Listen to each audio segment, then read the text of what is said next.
할렐루야. 네. 예, 오늘 이렇게 나오신 여러분들 사랑하고 환영합니다. 오늘 우리가 부활주일인데 죽음을 이기시고 부활하신 우리 주님의 기쁨을 우리가 찬양으로 영광 돌려드리겠습니다. 우리 함께 고백할까요? 나는 예배자입니다.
신앙 고백하겠습니다. 나는 전능하신 아버지 하나님 천지의 창조주를 믿습니다. 나는 그의 유일하신 아들 우리 주 예수 그리스도를 믿습니다. 그는 성령으로 잉태되어 동정녀 마리아에게서 나시고 본디오 빌라도에게 고난을 받아 십자가에 못 박혀 죽으시고 장사된 지 사흘 만에 죽은 자 가운데서 다시 살아나셨으며 하늘에 오르시어 전능하신 아버지 하나님 우편에 앉아 계시다가 거기로부터 살아있는 자와 죽은 자를 심판하러 오십니다.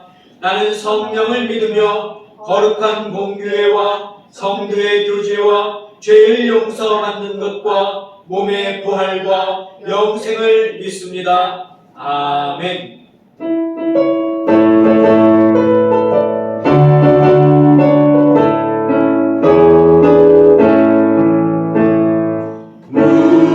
무덤에 머물러 예수의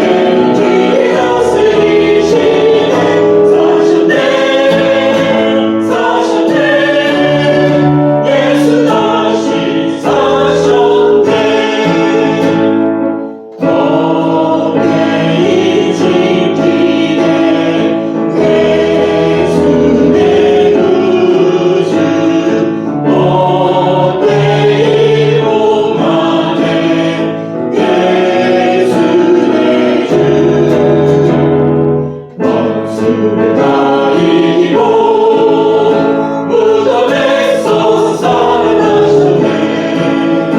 어두움을 이기시고 나와서 성도 함께 그의 다스리시네.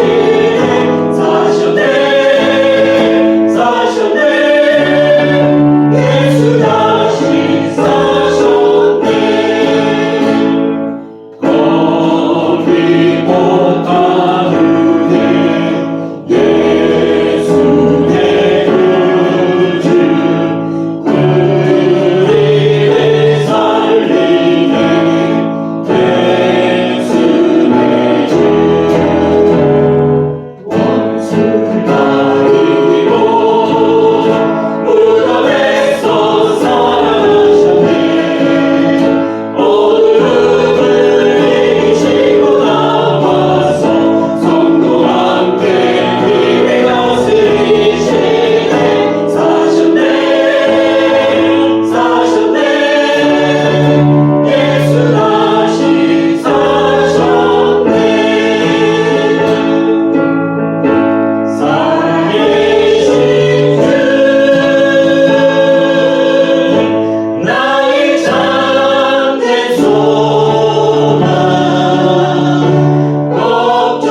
우리에게 주시는 하나님의 말씀은 신약에 있는 고린도전서 15장 1절에서 11절까지입니다.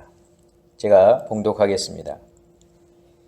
형제들아, 내가 너희에게 전한 복음을 너희가 알게 하노니 이는 너희가 받은 것이요 또 그 가운데 선 것이라. 너희가 만일 내가 전한 그 말을 굳게 지키고 헛되이 믿지 아니하였으면 그로 말미암아 구원을 받으리라. 내가 받은 것을 먼저 너희에게 전하였노니 이는 성경대로 그리스도께서 우리 죄를 위하여 죽으시고 장사 지낸 바 되셨다가 성경대로 사흘 만에 다시 살아나사 게바에게 보이시고 후에 12 제자에게와 그 후에 500여 형제에게 일시에 보이셨나니 그 중에 지금까지 대다수는 살아있고 어떤 사람은 잠들었으며 그 후에 야고보에게 보이셨으며 그 후에 모든 사도에게와 맨 나중에 만삭되지 못하여 난 자 같은 내게도 보이셨느니라. 나는 사도 중에 가장 작은 자라. 나는 하나님의 교회를 박해하였으므로 사도라 칭함받기를 감당하지 못할 자이나 그러나 내가 나 된 것은 하나님의 은혜로 된 것이니 내게 주신 그의 은혜가 헛되지 아니하여 내가 모든 사도보다 더 많이 수고하였으나 내가 한 것이 아니요 오직 나와 함께 하신 하나님의 은혜로라. 그러므로 나나 그들이나 이같이 전파하매 너희도 이같이 믿었느니라. 아멘. 기도하겠습니다. 오늘도 살아계셔서 역사하시는 주님 감사합니다. 오늘 이렇게 특별히 저에게 부활주의를 허락하셔서 부활의 참 기쁨을 가지고 또 소망을 가지고 이 자리에 모였습니다. 주님 저희들 가운데 함께하여 주시옵고 또 오늘 말씀 가운데도 함께 역사하여 주시옵소서. 예수 그리스도의 이름으로 기도하옵나이다. 아멘. 예, 사랑하는 성도 여러분, 지난 한 주간 잘 지내셨습니까? 오늘 우리가 부활주의를 맞이했습니다. 정말 죽음을 이기시고 부활하신 이 기쁜 부활의 날 아침 우리가 함께 기뻐하는 마음으로 이 예배 임하시고 또 말씀 가운데 여러분들 은혜를 받으시기 바랍니다. 자, 오늘 우리가 주님께서 십자가에 달리신 후에 죽으시고 또 3일 만에 다시 부활하신 이 부활주의를 맞이했습니다. 자, 예로부터 교회는 이 부활주의를 기독교의 큰 절기들 가운데 하나로 지켜왔죠. 그리고 축제의 날로 여겨왔습니다. 그래서 성만찬이라든지 세례식이라든지 하는 이런 성례전을 부활주일날 많이 행했고 또 교회의 크고 작은 행사들을 이 부활절에 맞춰서 하는 교회들이 참 많이 있었습니다. 물론 지금도 그렇고요. 또 교회 학교에서는 어떻습니까? 부활란을 열심히 또 잘 만들어서 그것을 아이들에게 나눠주고 또 이 부활란을 전도용으로 활용하는 그런 교회들도 많습니다. 뿐만 아니라 이 교회의 제단을 백합으로 장식하고 또 부활란으로 장식하는 그런 교회들도 있죠. 이렇듯 부활절은 교회와 성도들에게 기쁨의 날이고 또 축제의 날입니다. 그렇다면 교회 밖의 세상에서는 이 부활절을 어떻게 생각할까요? 죽음을 이기시고 다시 사신 예수 그리스도의 부활이 세상 사람들에게는 어떤 의미가 있을까요? 자, 안타깝게도 그들에게는 이 부활절은 아무런 의미가 없습니다. 예수라는 인물이 과거에 있었는지, 그가 십자가에 달려 죽었는지, 죽었다가 다시 살아났는지 아무런 관심이 없습니다. 우리가 부활에 대한 이야기를 해주면 관심도 없을 뿐더러 또 믿으려 하지도 않습니다. 왜냐하면 세상 사람들은 영생을 믿지 않기 때문입니다. 세상의 종말을 믿지 않기 때문이죠. 부활이란 죽었다가 다시 사는 것은 있을 수 없는 일이라고 생각을 합니다. 한 번 죽으면 그 모든 것이 다 끝난다고 생각하기 때문에 세상 사람들은 우리가 믿는 예수 그리스도의 부활을 믿지도 않고 또 중요하게 생각하지도 않습니다. 하지만 우리 성도들은 어떻습니까? 우리는 예수님의 부활을 믿습니다. 예수님이 십자가에 달리셔서 완전히 죽으셨다가 3일 만에 다시 사신 것을 우리는 믿죠. 자, 우리가 부활을 믿는 것은 믿음 때문이 아닙니다. 나는 이 부활에 대해서 잘 모르겠는데 다른 교인들이 믿는다고 하니까 분위기에 휩쓸려서 우리가 그 부활을 믿는 것도 아닙니다. 자, 우리가 부활을 믿는 가장 확실한 이유는 무엇입니까? 확신 때문이에요. 확실히 이 부활의 사건이 2000년 전에 있었다는 것을 우리가 알기에 우리는 부활을 믿는 거고 이 부활절을 기뻐하는 것 아닙니까? 자, 오늘 본문을 보면 사도 바울은 예수 그리스도의 부활이 사실이라는 것을 이야기하고 있습니다. 자, 그 증거로 무엇을 제시하냐면 부활의 증인들을 제시하고 있습니다. 즉 부활하신 예수님을 만난 사람들을 소개하고 있는데, 자, 4절, 5절을 보면은 누구에게 보이셨다고 바울이 소개하고 있느냐? 게바에게 보이셨다고 소개하고 있습니다. 게바는 바로 베드로죠. 자, 제가 읽겠습니다. 장사 지낸 바 되셨다가 성경대로 사흘 만에 다시 살아나사 게바에게 보이시고. 자, 예수님은 다시 살아나셔서 당신의 수제자인 베드로를 만나셨습니다. 물론 시간상으로 부활하신 예수님이 베드로를 제일 먼저 만난 것은 아닙니다. 하지만 바울은 예수님의 부활의 증인으로 제일 먼저 베드로를 소개하고 있는데, 아무래도 이 베드로가 예수님의 중요한 그런 제자였기 때문에 이 바울의 입장에서 가장 먼저 소개하지 않았나 싶습니다. 자, 또 5절을 계속해서 보면 부활하신 예수님은 12 제자들에게도 나타나셨습니다. 자, 5절을 보겠습니다. 게바에게 보이시고 후에 12 제자에게와. 자, 예수님이 다른 사람들에게는 나타나지 않고 당신의 수제자인 베드로에게만 나타나셨다면 그것은 예수님의 부활이 사실임을 증명하기가 매우 어렵습니다. 왜냐하면 베드로가 혼자 거짓말을 할 수 있기 때문이죠.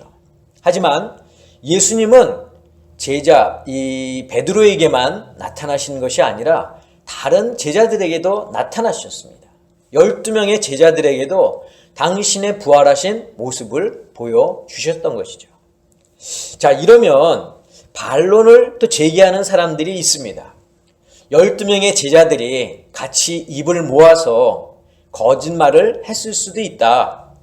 자신들이 따르던 스승이 죽었지만 스승의 이름을 좀 드높이기 위해서 죽은 사람이 다시 살아났다고 그들이 입을 맞추고 또 이렇게 거짓을 만들어서 소문을 퍼뜨릴 수도 있다. 이렇게 반론을 제기할 수 있는 거죠. 그러나 예수님은 당신의 모습을 베드로와 그리고 12 제자들에게만 보이신 것이 아니죠. 자, 6절을 보겠습니다.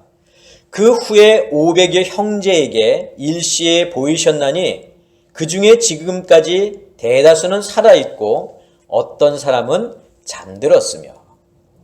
자, 예수님은 제자들에게 나타나신 후에도 계속해서 다른 사람들에게도 나타나셨습니다. 자, 여기서 500여 형제라는 말은 500명 정도 되는 사람들에게 예수님이 나타나셨다 이런 말이기보다는 많은 사람들에게 예수님이 나타나셔서 당신을 보이셨다라는 말로 이해하시면 되겠습니다. 자, 그러나 또 반론을 제기하기를 좋아하는 사람들은 이렇게 말할 수 있습니다. 예수의 추종자들이 예수와 비슷하게 생긴 사람을 찾아서 그를 부활한 예수라 이렇게 속였다라고 말할 수 있다는 거죠. 자, 그래서 예수님은 또 누구에게도 당신을 나타내 보이셨습니까? 바로 당신의 가족들입니다. 자, 오늘 7절에 나오는데 그 후에 야고보에게 보이셨으며. 자, 여기서 야고보는 사도 야고보가 아니라 예수님의 친동생 야고보입니다. 야고보는 예수님의 친동생이기 때문에 부활하신 예수님이 정말 자기 형인지 아닌지 쉽게 알아볼 수가 있습니다. 30년 이상을 같이 어려서부터 동고동락 해왔기 때문에 예수님의 말투, 행동, 습관, 외형 이런 것들을 야고보라면 한눈에 알아볼 수 있는 것이죠. 예수님은 당신의 부활이 거짓이 아니라는 것을 보이기 위해서 바로 당신의 가족인 이 야고보에게도 나타나신 것입니다. 자, 뿐만 아니라 예수님은 사도 바울에게도 나타나셨습니다. 자, 8절을 보겠습니다. 맨 나중에 만삭되지 못하여 난 자 같은 내게도 보이셨느니라. 자, 어쩌면 이 8절은 예수님의 부활이 사실이라는 것을 가장 강하게 뒷받침해 줄 수 있는 증거가 됩니다. 왜냐하면 사도 바울은 예수님을 만나기 전에는 사울이었습니다. 그가 사울이라는 이름을 가지고 살 때에는 바리새파 사람이었죠. 교회를 핍박하던 사람입니다. 또 집사 스데반을 죽이는데 앞장섰던 사람이기도 합니다. 그러던 사울이 하루는 다메섹에 모여있던 그리스도인들을 잡아오게 가두기 위해서 그곳으로 가던 중에 예수를 만나게 됩니다. 자, 예수와 또 교회와 그리스도인과 원수가 되었던 사울이 이제는 바울이라는 이름으로 그의 이름을 계명하고 예수 그리스도를 증거하고 있습니다.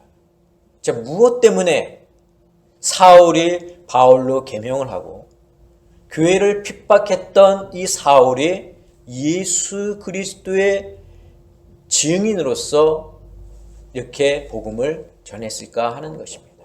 그 이유가 무엇 때문입니까? 바로 예수님의 부활 때문입니다. 야고보나 베드로나 예수님의 추종자들이 보았다고 하는 부활하신 예수는 어떻게 보면 신빙성이 적다고 말할 수 있을지 모릅니다.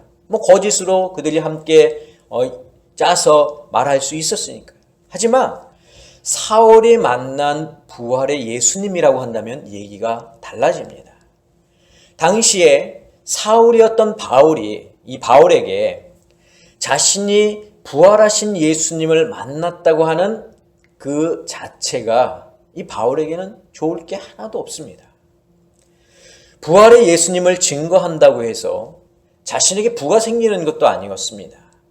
명예와 지위가 생기는 것도 아니었습니다. 오히려 그 반대였습니다. 바울은 부활하신 예수님을 증거하면서 생명의 위협을 받았고 옥살이를 했고 죽도록 매를 맞았고 또 죄인으로 로마에 끌려가기도 했습니다. 그리고 심지어 유배지에서 순교까지 당했습니다. 만약 예수님의 부활이 거짓이라면 바울이 이런 수모, 고난, 역경, 순교를 당하면서까지 예수님의 거짓 부활을 증거했을까요? 저는 그렇다고 생각하지 않습니다. 이 세상의 거짓을 위해서 자신의 가장 소중한 것을 버리는 어리석은 사람은 절대 없습니다. 자, 그러면 바울이 이렇게 예수님의 부활을 적극적으로 증거한 이유가 무엇 때문입니까? 바로 예수님의 부활이 사실이기 때문입니다. 자신은 예수를 핍박했고 교회를 핍박했고 그리스도인들을 핍박했는데 그리고 예수는 십자가 위에서 완전히 죽었다고 생각했는데 그 예수가 다시 살아나서 자신 앞에 나타났다는 것은 부정할 수 없는 사실이었다는 겁니다. 부정하기에는 너무나 충격적인 사건이었기 때문에 바울은 예수 그리스도 앞에 무릎을 꿇을 수밖에 없었던 것입니다. 사랑하는 성도 여러분, 예수 그리스도의 부활은 그리스도인들이 자신의 이익과 또 교세 확장을 위해서 꾸며낸 이야기가 아닙니다. 예수의 부활을 이용해서 교회 안에서 한 자리씩 하려는 그런 속셈도 아닙니다. 비록 제자들이 초대교회에서 치리하는 자들이기는 했지만 그들은 자신의 이익을 위해서가 아니라 예수 그리스도와 교회를 위해서 일했습니다. 그들이 모두 순교당한 것을 보면 바로 그들에게는 이러한 세상적인 욕심, 이런 사심이 없었던 것을 우리는 잘 알 수 있습니다. 예수님의 제자들이나 바울이나 또 예수님을 추종하던 자들은 예수님의 부활을 확실하게 목격한 사람들입니다. 그들은 이 사실 하나를 위해서 자신의 목숨을 바쳤던 사람들입니다. 그렇다면 무엇이 이들로 하여금 자신의 생명을 다 바치기까지 예수님의 부활을 증거하도록 만들었을까요? 바로 구원입니다. 영생입니다. 자, 오늘 본문 2절을 제가 읽겠습니다. 너희가 만일 내가 전한 그 말을 굳게 지키고 헛되이 믿지 아니하였으면 그로 말미암아 구원을 받으리라. 바로 고린도 교회 교인들에게 이 바울이 전한 말은 무엇입니까? 복음이에요. 복음은 곧 예수 그리스도입니다. 즉 예수 그리스도를 믿고 우리의 주인으로 그분을 섬기며 그가 부활하신 사실을 믿는다면 그로 인하여 우리는 구원을 받는다는 것입니다. 부활의 주님을 목격했다면 주님께서 공생의 기간 동안 하셨던 모든 약속, 그분의 말씀, 그분의 가르침은 못 믿을 것이 하나도 없습니다. 그렇기 때문에 부활의 증인은 자신의 목숨을 다하면서까지 예수 그리스도를 전했다는 것입니다. 사랑하는 성도 여러분, 부활절은 예수님을 그리스도로 믿는 우리에게는 정말 기쁜 날입니다. 예수님이 죽음을 이기고 부활하신 사실도 중요하고 기쁘지만 그 부활이 우리에게 가져다주는 선물이 있기 때문에 우리가 더더욱 기쁜 것입니다. 바로 구원이라고 하는 선물입니다. 자, 이 구원은 예수님의 부활을 통해서 이루어진 것입니다. 이 구원은 예수님의 부활을 통해서만 가능한 것입니다. 예수님의 부활은 우리의 부활을 여는 문이 되었습니다. 예수님의 부활로 우리의 부활이 완성이 되었습니다. 그러나 부활의 기쁨이 기쁨으로 마무리되어서는 안 됩니다. 예수님의 부활이 곧 나의 기쁨임을 알기에 우리가 기뻐하는 것은 당연한 일이지만 그 기쁨이 기쁨 자체로 끝나서는 안 된다는 말입니다. 자, 바울은 오늘 본문에서 부활의 기쁨을 맞이한 성도들이 앞으로 무엇을 해야 되는지에 대해서 소개하고 있습니다. 제가 10절을 읽겠습니다.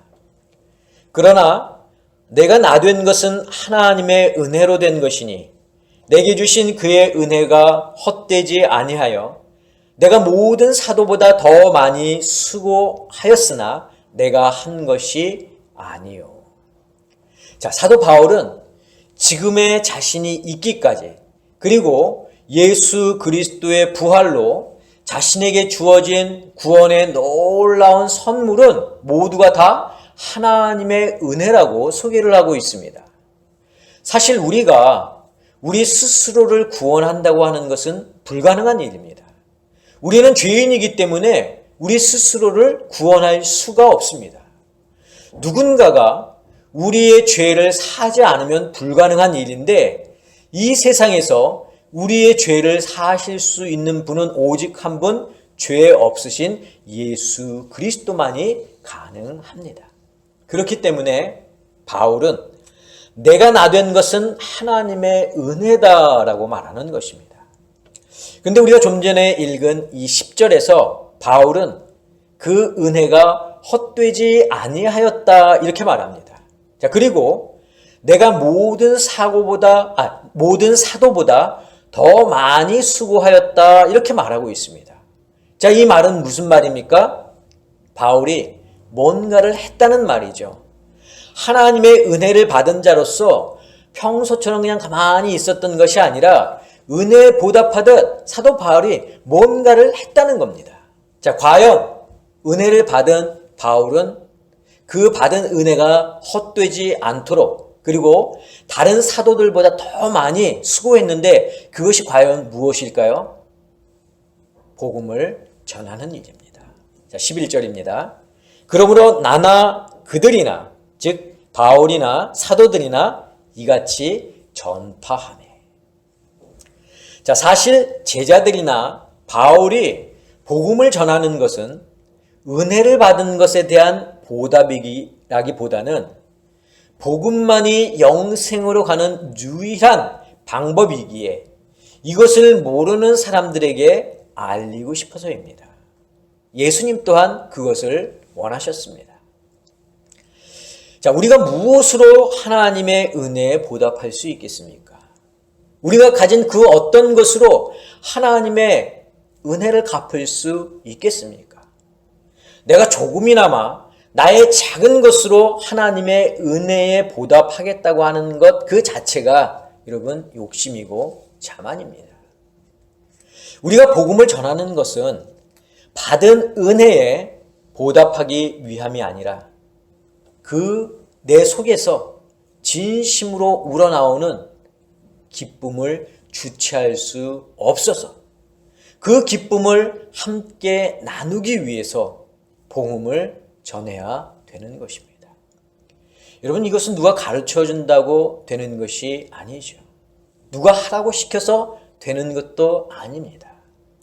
진정한 부활의 기쁨을 누린 자만이 할 수 있는 것입니다. 바로 사도 바울은 예수님의 부활의 기쁨을 잘 알았던 사람입니다. 예수님의 제자들도 마찬가지입니다. 그들 마음속 깊은 곳에 부활의 참 기쁨이 있었기 때문에 그들은 복음을 당당하게 전할 수 있었던 것입니다. 사랑하는 성도 여러분, 우리를 위해 십자가에서 돌아가신 예수님께서 우리를 위해 죽음을 이기고 부활하셨습니다. 예수님의 죽음은 곧 나를 위한 죽음이고 예수님의 부활은 곧 우리의 부활입니다. 우리는 이 기쁜 부활의 날을 지금 맞이했습니다. 이 기쁨이 기쁨으로 끝나지 않기를 바랍니다. 이 기쁨이 내 마음속 깊은 곳에 영원히 간직될 수 있기를 바랍니다. 그래서 이 기쁨을 나 혼자만 간직할 것이 아니라 아직도 이 부활의 기쁨을 알지 못하는 많은 사람들에게 이 기쁨을 함께 나눌 수 있는 우리 아름다운 교회 성도 여러분들이 되시기를 주님의 이름으로 간절히 축원합니다. 기도하겠습니다. 사랑의 아버지 하나님, 감사합니다. 이 부활의 기쁜 주일을 저희들이 맞이했습니다. 예수 그리스도의 부활이 우리에게 곧 기쁨이 됨을 저희들이 믿습니다. 그러나 주님, 이 기쁨이 기쁨으로만 끝나는 것이 아니라 이 기쁨을 우리가 세상 사람들에게 알리기 원합니다. 주님, 세상에는 아직도 예수 그리스도의 부활을 부인하고 알지 못하는 사람들이 너무나 많이 있습니다. 그 속에 우리를 향한 구원이 있는데 세상 사람들은 아직도 그것을 깨닫지 못하고 있습니다. 주님, 이 기쁨을 함께 나눌 수 있는 저희들 모두가 되게 하여 주시옵소서.